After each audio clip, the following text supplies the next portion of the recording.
Gestivano 2 piazze di spaccio nel territorio del comune di Paternò, nonché avevano posto in essere una serie di attività estorsive nei confronti di imprenditori e commercianti di Paternò.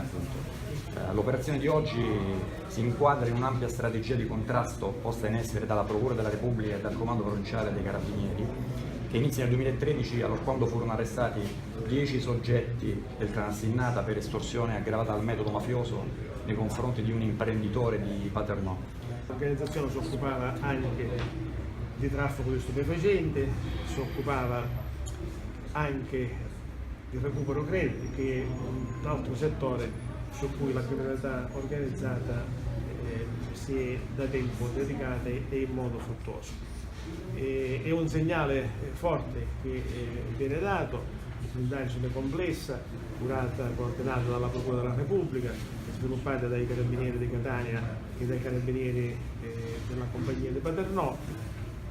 che ha consentito di sgominare questo pericoloso gruppo criminoso che si era reso protagonista di episodi molto gravi e che opprimeva la popolazione di Paternò.